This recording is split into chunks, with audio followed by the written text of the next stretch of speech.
कैसे बड़े बड़े अफसर रुमाल निकाल के जूते साफ कर रहे हैं? हाँ, उन्हीं से है गठबंधन। हाँ, उन्हीं के जूते साफ कराऊंगा। मगर वो वीडियो किसके सामने बना, किस कैमरे से बना, किसके द्वारा बनाया गया, कौन वहाँ पर था, ऐसा वो सिद्ध करने में पूरी। तो ये जो वीडियो है ये साबित ही नहीं है, और हम शुरू से कहते हुए आ रहे हैं कि हमारा वीडियो ही नहीं है, ना ही हमारी आवाज़ है ना हमारा वीडियो है। विटनेस अदालत के अंदर पेश की, वो सारे पुलिस के विटनेसेस थे, प्रोसिक्यूशन एजेंसी के विटनेस थे। कोई आज़ाद विटनेस ने, इंडिपेंडेंट विटनेस ने भी कोई केस को सपोर्ट नहीं करा। तो इसमें मौके के गवाह हैं जिन्होंने घटना को पूरी तरह साबित किया है, वो कागज साबित है जिसके द्वारा वो मौके पर गए हैं, और तीसरी बात जो वीडियो की है वो वीडियो आज भी यूट्यूब पे है जिसका URL नंबर सहित वो दाखिल किया है। अपराध की सूचना देने वाले व्यक्ति का घटना स्थल पर होना आवश्यक नहीं, विधि में ऐसी कोई स्थिति नहीं है। दूसरी बात यह है कि सूचना दे दिया उन्होंने इन्वेस्टिगेशन में वो लोग भी मिले जिन लोगों की ड्यूटी ही मनकरा में इनकी जनसभा सब पुलिस, उनकी स्टेटमेंट रिकॉर्ड। तो सूचनादाता ने सूचना दी, अब उससे आगे आप क्या पूछ रहे हैं, उसका क्या महत्व है? उसका महत्व जो है वो साक्ष्य के अनुरूप देखेगा न्यायालय, और न्यायालय में जब ये बात आई कि भाई ये केवल इन्होंने सूचना दी है बतौर सहायक निर्वाचन, GD से ड्यूटी लग रही है कि आजम खान साहब का वहाँ जुलूस है, ये पुलिस वाले ड्यूटी पर जाएंगे, गवाही किसकी होगी? उन्हीं की होगी ना जिनकी ड्यूटी लगी। समाजवादी पार्टी के कद्दावर नेता आजम खान का 2019 के लोकसभा चुनाव के दौरान एक वीडियो वायरल होता है जिसमें वो कहते नजर आते हैं कि कलेक्टर वलेक्टर से मत डरियो, ये सब तनखैया हैं। इस मामले पर MP MLA कोर्ट रामपुर की तरफ से 16 मई 2026 को फैसला सुनाया जाता है जिसमें कि आजम खान को 2 साल की सजा और 20,000 रुपए का जुर्माना लगाया गया। इस मामले में आजम खान के पक्ष ने सेशन कोर्ट में अपील दायर की है। आजम खान के पक्ष का कहना है कि ये वीडियो कब बनाया गया, किसने बनाया, किस कैमरे से बनाया, और सबसे बड़ी बात उनका कहना है कि एक केस में 2 क्राइम नंबर कैसे हो सकते हैं। नमस्कार, मेरा नाम है मोहित और आप देख रहे हैं यूपी तक। आज बात होगी उत्तर प्रदेश की सियासत के प्रमुख चेहरों में से एक माने जाने वाले आजम खान की। दरअसल 2019 का लोकसभा चुनाव, जब आजम खान रामपुर की लोकसभा सीट से समाजवादी पार्टी और बहुजन समाज पार्टी के गठबंधन के बैनर तले जो है चुनाव लड़ रहे थे, इस दौरान एक वीडियो वायरल हुआ जिसमें आजम खान ये कहते हुए नजर आ रहे हैं कि तनखैयों से मत डरियो, इनसे जूते साफ कराने तक की बात आजम खान यहां पर कहते हैं। सुनिए क्या कुछ आजम खान यहां पर पहले कह रहे हैं। और सब डटे रहो, ये कलेक्टर पलेक्टर से मत डरियो, ये तनखैया है, तनखैयों से नहीं डरते हैं। और देखें कई मायावती जी के फोटो, कैसे बड़े बड़े अफसर रुमाल निकाल के जूते साफ कर रहे हैं? हाँ, उन्हीं से है गठबंधन। हाँ, उन्हीं के जूते साफ कराऊंगा इंशाअल्लाह ने चाहा।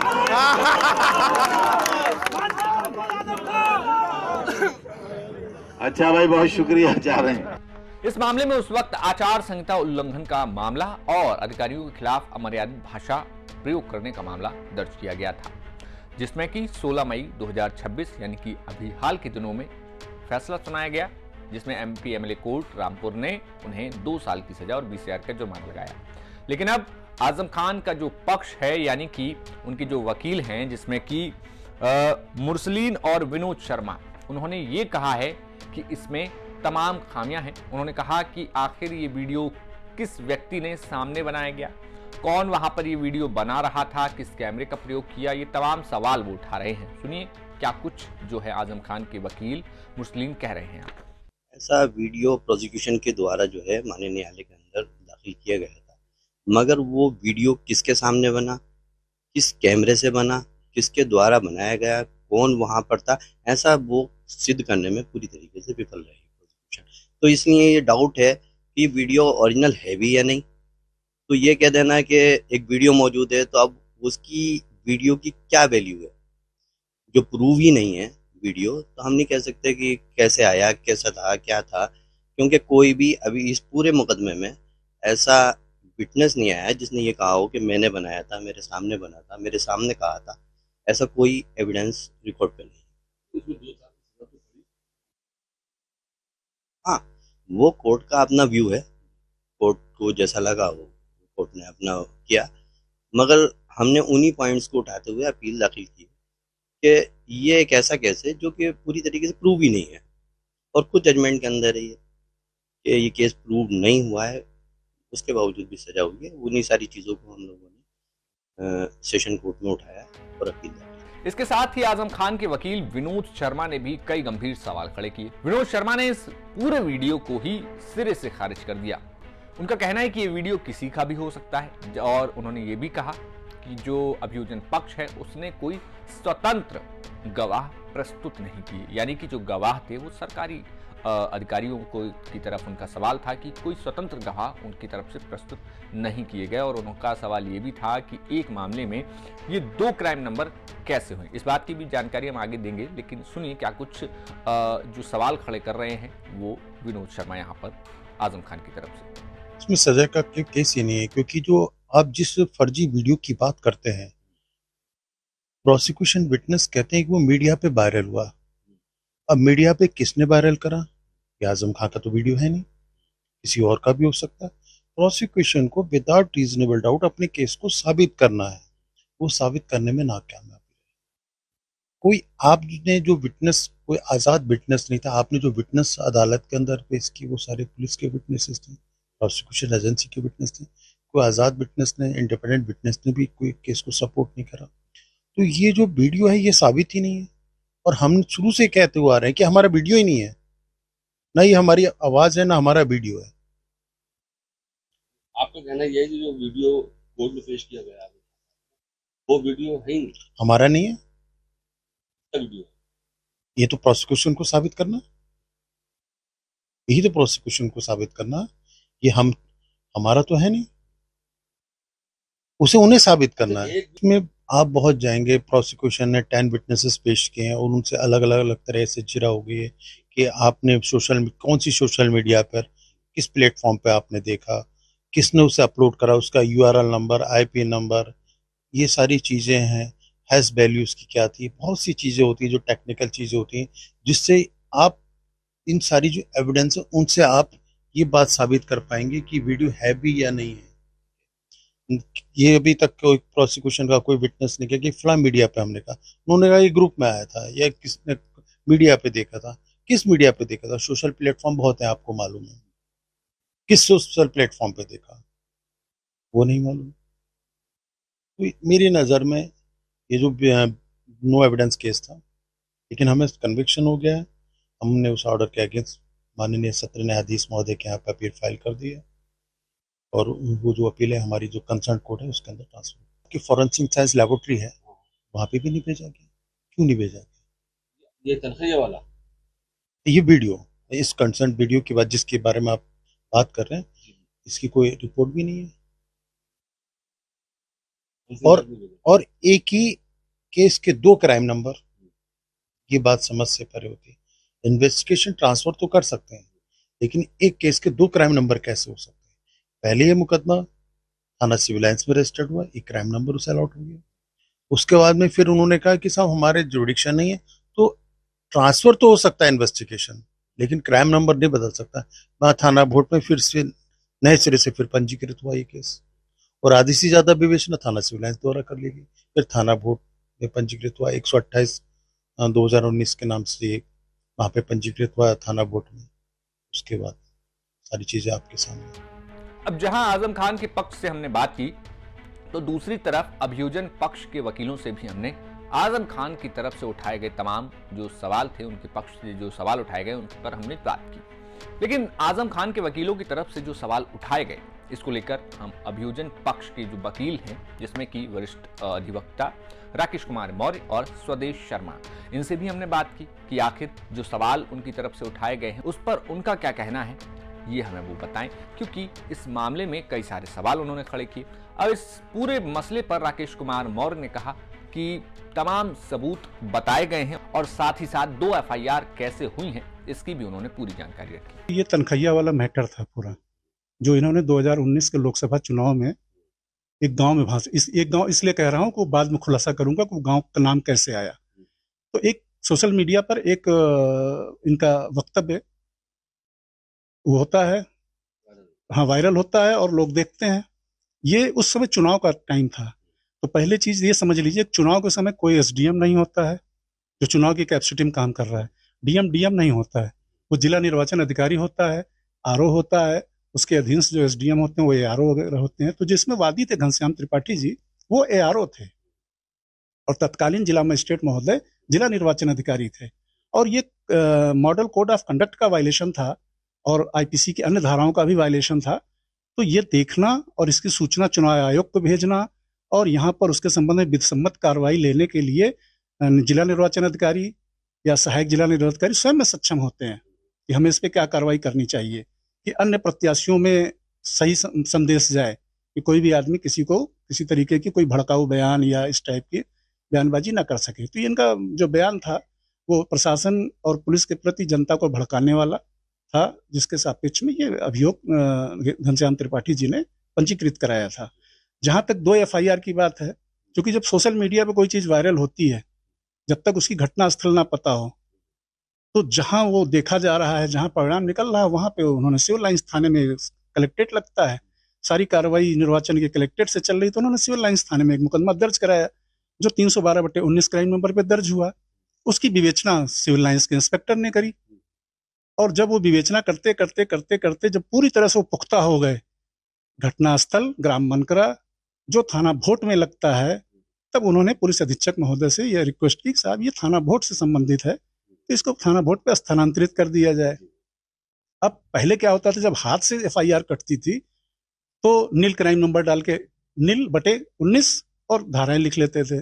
अब सीसीटीएनएस नील नहीं लेता है, वो हर क्राइम नंबर का अगला क्राइम नंबर लेगा। आज 10 लिखी गई है, उसके बाद जो भी क्राइम नंबर आएगा वो 11वां ही आएगा। तो जब वो ट्रांसफर होगा तो सीसीटीएनएस पर इसकी भी एसओपी है कि कैसे ट्रांसफर होके जाएगी और जब किसी दूसरे थाने पर जाएगी तो वहां वो अपना जो उनका क्राइम नंबर चल रहा होगा वो उससे अगले वाले क्राइम नंबर पर उसको रजिस्टर करेंगे और फिर इन्वेस्टिगेट करेंगे। तो जितनी इन्वेस्टिगेशन हो गई है वो सही थी। उन्होंने वोट में 128/19 पे दर्ज करके उसके आगे की विवेचना वहां के एसओ ने की थी, विनोद मिश्रा जी ने। तो इसलिए बिल्कुल सही है। और हम लोगों ने यहाँ आर्गुमेंट के समय एसओपी दाखिल की है। अब उसको क्या कर दिया गया है, बीएनएसएस जो नई कानून आया है उसमें 0 एफआईआर के नाम पे आप तो कहीं भी ऑल ओवर इंडिया दर्ज करा सकते हैं। जो तब कमियां थी उसको अब बिल्कुल लीगलाइज कर दिया गया है कि अब ये कमी नहीं मानी जाएगी, तो 2 एफआईआर हो सकती है। जी बिल्कुल, जब 2 थाने पे होगी तो 2 क्राइम नंबर आएंगे। घनश्याम त्रिपाठी वादी मुकदमा थे, सोशल मीडिया से उन्होंने एक सीडी बनाई और वो विवेचक को दी। उसके साथ उन्होंने 65B का प्रमाण पत्र भी दिया था जो पत्रावली पर है। 65B का प्रमाण पत्र ये होता है कि सेकेंडरी जब एविडेंस होगी, क्योंकि प्राइमरी पता नहीं चल पाया कि कहाँ से बनी, किसने वायरल किया, वो दिया गया। अब उस समय तक नई जब भारतीय साक्ष्य अधिनियम आया है नया, उसके पहले 65B4 के लिए कोई प्रिस्क्राइब्ड प्रोफार्मा नहीं था। मेन कंटेंट उसका ये होता था कि इसमें किसी प्रकार की छेड़छाड़ नहीं की गई है। हमको जैसे ही मिला उसमें सोशल मीडिया से, वैसे ही हमने उसको डाउनलोड किया और हैंडओवर कर दिया। तो अगर एक बात के लिए ये मान लिया जाए कि वीडियो जो है वो सेकेंडरी एविडेंस था, फेक नहीं, सेकेंडरी एविडेंस था, प्राइमरी नहीं था, तो मैं आपको एक उदाहरण दूं। अगर मेरे घर में डकैती पड़े और मैं डकैतों को पहचान रहा हूं कि कौन कौन था, तो शिनाख्त परेड कराने की कोई आवश्यकता ही नहीं है। तो ये पुलिस के हमने 5 आई विटनेसेस पेश किए हैं, इसमें 5-10 गवाह कुल पेश हुए हैं वादी समेत, जिसमें पुलिस के और भी गवाह हैं, लेकिन 5 तो आई विटनेस हैं जिन्होंने देखा, जिन्हें बुरा लगा, जिन्होंने कहा कि ये पुलिस के और प्रशासन के खिलाफ लोगों, जनता को भड़का रहे थे और तनख्वाहियों को नीचा दिखा रहे थे। कलेक्टर फलेक्टर शब्द इस्तेमाल किया गया है, तनख्वाही शब्द इस्तेमाल किया गया है, जूता साफ कराने की बात की गई कि मैं इनसे कराऊंगा, यानी जीत जाऊंगा तो मैं ऐसा करूंगा।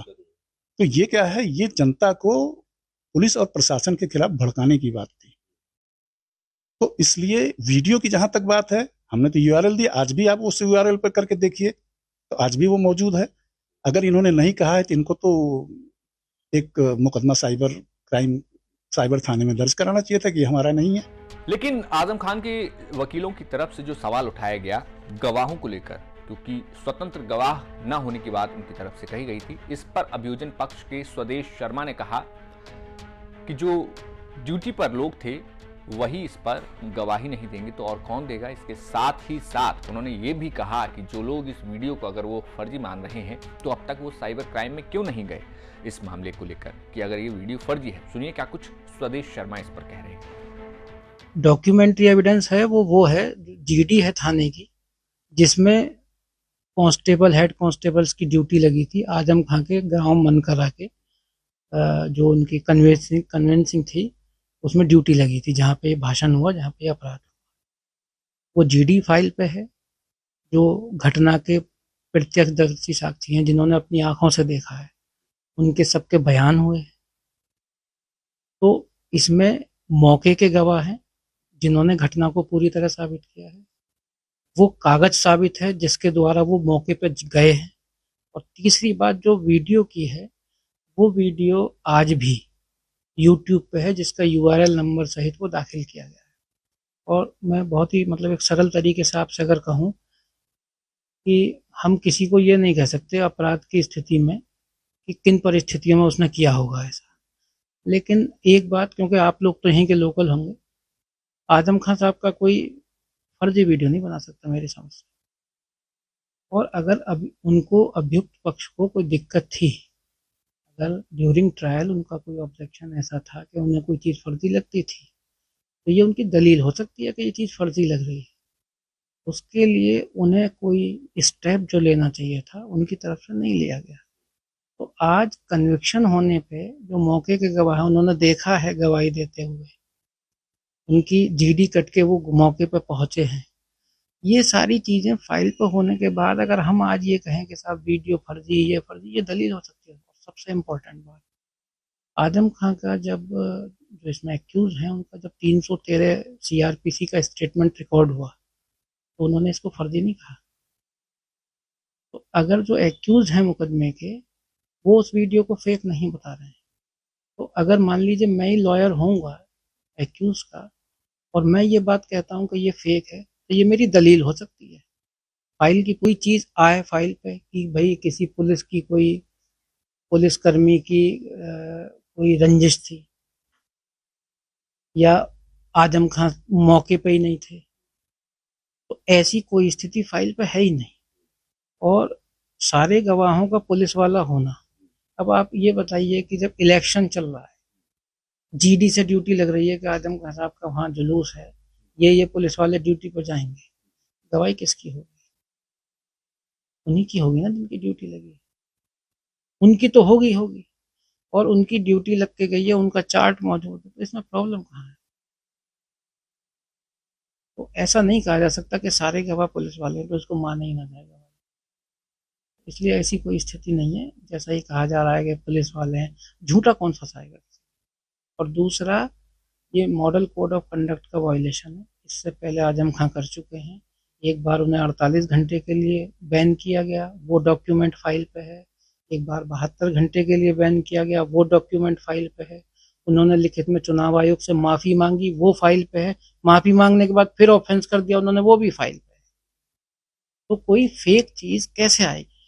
तो फिलहाल आगे अब देखना होगा कि जिस मामले में MP MLA कोर्ट ने आजम खान को 2 साल की सजा और 20,000 रुपए का जुर्माना लगा दिया है, अब सेशन कोर्ट इस मामले में जब पूरी कोर्ट की कार्रवाई होती है तो उसमें क्या कुछ फैसला आता है, क्योंकि अब जो अपील दायर की गई है उस पर कितनी सुनवाई होती है, कब कब उसमें डेट्स आती हैं, वो लगातार हम यूपी तक के माध्यम से आपको बताते रहेंगे।